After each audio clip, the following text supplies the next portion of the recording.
የአቶ ለይኩንና የልጁ የናሆም ጭቅጭቅ አሁንም እንደቀጠለ ነው። እችን ልጅ እንግዲህ ናሆምና ኑሐሚን ይተዋወቃሉ ሁላችንም እንደምናውቀው በዛ ስልክ ምክንያት።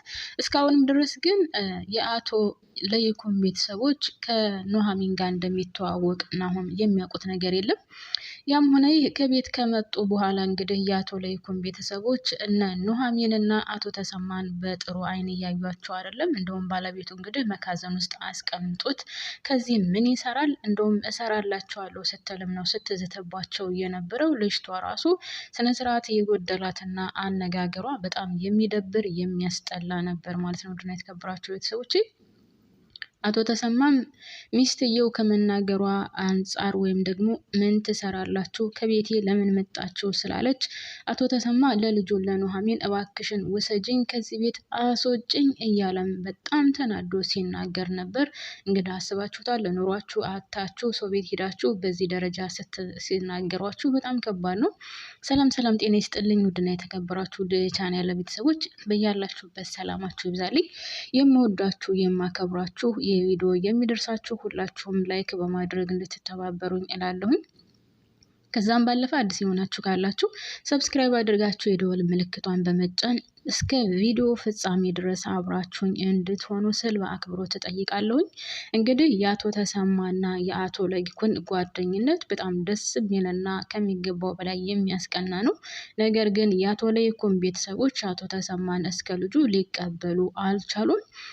በተለይ ባለቤቱና ሴት ልጁ በቃ እንዴት እንደሚያደርጋቸው ነገር መቼስ ሳታደርስ ነው። እነሱ አሁን በገንዘብ አይናቸው ታውሮና ምንም ነገር ማየት የማይችሉ ሆነዋል። ዱባይ እየሄዱ ሌላም ሀገር እየሄዱ መዝናናትና መዝናናት ብቻ እንጂ ሌላ ነገር የሚያውቁት ነገር የለም ማለት ነው። በነገራችን ላይ ገንዘብ ይሄዳል ይመጣል። እንግዲህ አቶ ተሰማም የነበረው ነበር በአንድ ወቅት። ያም ሆነ አሁን ወደ አቶ ለይኩን ቤት መሄዱ ለኑሐሚንና ለአቶ ተሰማ መልካም አይመስለኝም። ምክንያቱም የአቶ ለይኩን ባለቤትና ልጁ በፍጹም ጤና ወይም ሰላም የሚሰጧቸው አይመስለኝም። የአቶ ለይኩን ትዳርም ከአሁን በኋላ ሰላም የሚኖረው አይመስለኝም። ምክንያቱም አቶ ለይኩን በአቶ ተሰማ ምክንያት ከሚስቱ ጋር በጣም ብዙ ጊዜ እየተጣላ ነው። ልጁንም ራሱ እየተናገራት ነው እና እኔ ነኝ የሰራሁት እኔ ነኝ የለፋሁት ስለዚህ እናንተን የሚመለከታችሁ ነገር የለም ሲልም እንግዲህ ሚስቱንና ልጁን ሲያስጠነቅቅ ነበር። ለባለቤቱ እኔ አሁን እዚህ ያመጣኋቸው ኑሐሚን ላጋባው ፈልጌ ነው ሲልም ነግሯታል። እንግዲህ ባለቤቱ ይህን ነገር ልትቀበል አልቻለችም። የማንም ምናምን ለቀምቃሚ ለልጅ ለናሆም አልድረም ስትልም እንግዲህ ስትበጠረቅ ነበር። ከዛም ባለፈ ለሰራተኛ ያላቸው ክብር አቤት አምላኬ ሆይ እውነት ገንዘብ ማርያምን የማያደርገው ነገር የለም። እንዴት እንደሚያደርጋችሁ እንዶ ሴቶች ስንባል ግን ኧረ ክፉዎች ነን። እግዚአብሔር ምስክሬ ልጅቷና እናትየው እንዴት እንደሚያደርጋቸው ሰራተኛዋን አንቺ ምናምን አንቺ እንደዚህ ብቻ የሆነ ቆሻሻ ቃላት አይደለ እንደዛ ነው የሚናገሩት እና በጣም ነው የሚያሳዝነው። እንግዲህ ያም ሆነ ናሆም አልመጣም ነበር። ናሆም ከመጣ በኋላም እንግዲህ ያው መጀመሪያ ሲገቡ ነበር። ከዛ ወጥቶ ብዙ ቆይቷል ቀረ እያሉ እንደውም እየጠበቁት ነበር። ከዛ በኋላም ሲመጣ ለካም እንግዲህ ያው ነግረውታል እሱ ኑሐሚን ሊያገባ እንደሆነ አባትየው ለዛ ምክንያት እንዳመጣ ምናምን ሲነግሩት እናንተ ልጅቷንስ እሺ ምን አደረጋችኋት? እናትና ልጆች እኮ ትገርማላችሁ መቼስ የማታደርጉን ነገር ሲልም ነበር ማለት ነው።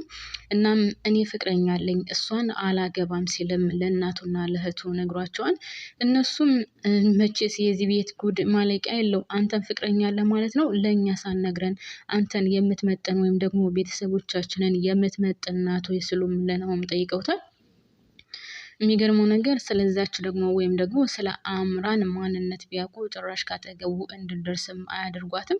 ሲቀጥል ደግሞ እንግዲህ ናሆም አምራን ከኤርሚያስ ጋር የነበራትን ቆይታ ከሱ መኪና ተቀብላ ገንዘብ እየተቀበለች ለኤርሚያስ ስታቀበል እንደነበር ኤርሚያስን እንደምትወደውና እንደምታፈቅረው ይህን ነገር ቢያውቅ እርግጠኛ ነኝ ካጠገቧም የማይደርስ ነበር የሚሆነው። ያም ሆነ ይህ ልጅቷ ምን ያደረጋችኋት እስካሁን ድረስ አላየኋትም ሲልም ጠይቆ ነበር።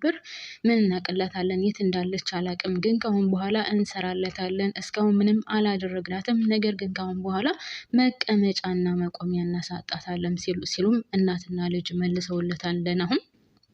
በሌላ በኩል እንግዲህ ኑሐሚን ወደ ውጭ ስትወጣ አምራን ጋር ይገናኛሉ።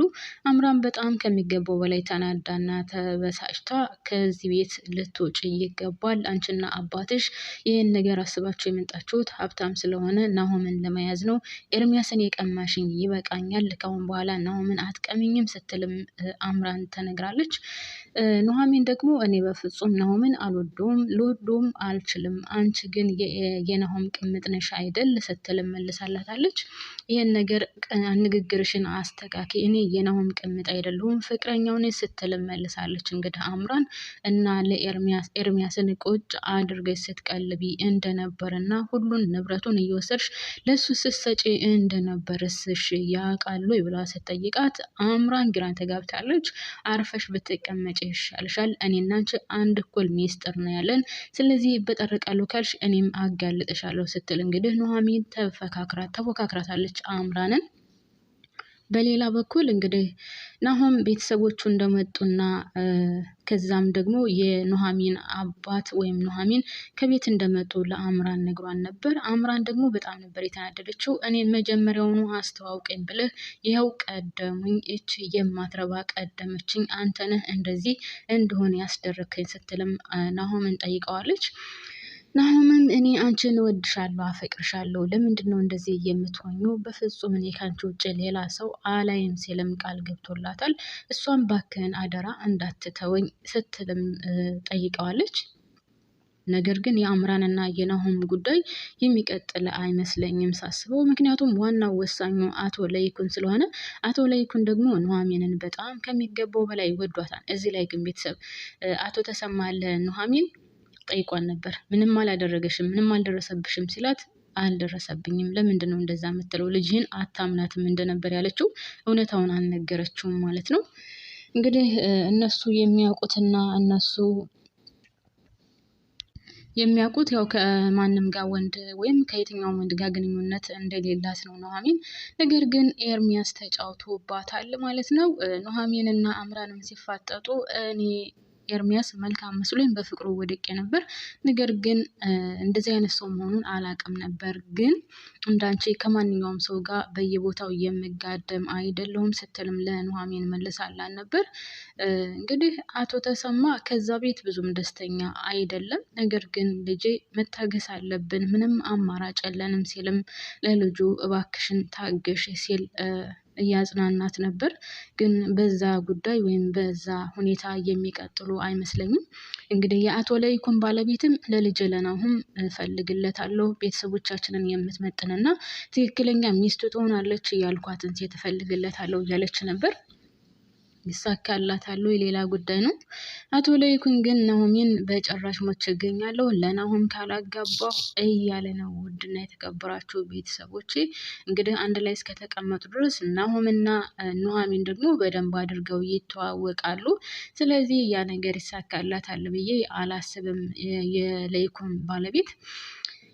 በሌላ በኩል ሰራተኛዋ በጣም መልካምና ቅን ልጅ ስለሆነች አቶ ተሰማ ወዷታል። ሰራተኛዋ በጣም መልካምና ቅን ናት፣ ስለዚህ በጣም ደስ የምትል ናት፣ ትተባበረንም ይሆናል ሲልም ለኑሐሚን እየነገራት ነበር። መጨረሻ ላይ ልጅቷ ምን ያደርጋችኋት ነው? የት ናት? እስካሁን ድረስ አላየኋትም ሲልም ናሆም እየጠየቀ ነበር። ነገር ግን የሚገርመው ነገር አጋጣሚ ሆኖ አልተገናኙም ነበር ማለት ነው። አቶ ለይኩን ግን ደፋ ቀና እያለ ነው ኑሐሚንና ናሆምን ለማጋባት ማለት ነው። ወዶች ይሳካለታል አይሳካለትም በቀጣይ የምናየው ይሆናል። ነገር ግን አሁንም ኑሐሚን እና ናሆም እርግጠኛ ነኝ ተገናኝተዋል ብዬ ነው የምነግራቸው። ምክንያቱም አቶ ናሆም ገላውን ለመታጠብ ሽንት ቤት ገብቶ እየታጠበ ውሃ ያልቃል። ከዛ መረ ውሃ ሲል ኑሐሚን ውሃ ቀድታ ታቀብለዋለች። ከዛ ማነሽ አንቺ ሲል ውሃውን አምጥቼልሃለሁ ስትለው ማነሽ አንቺ ሲላት በቃ ውሃውን አምጥቼልሃለሁ ነበር ያለችው። ከዛ ድምጿን ስለሚያውቀው ከፍቶ ሲያያት ኑሐሚን ናት። እሱም ይጮሃሉ ማለት ነው። እና እርግጠኛ ነኝ ኑሐሚን እና ናሆም ያገባታል። ምክንያቱም መጀመሪያ ሲያያትም ራሱ ወዷታል። ስለዚህ ያገባታል ብዬ አስባለሁ እላችኋለሁ። ውድና የተከበራችሁ ቤተሰቦች ብቻ ግን ብዙ ነገር የሚያሳይና ብዙ ትምህርት የሚሰጥ ድራማ ነው። ብትከታተሉት መልካም ነው ብዬ እላለሁ። በያላችሁበት ሰላማችሁ ይብዛልኝ። አመሰግናለሁ ቤተሰብ።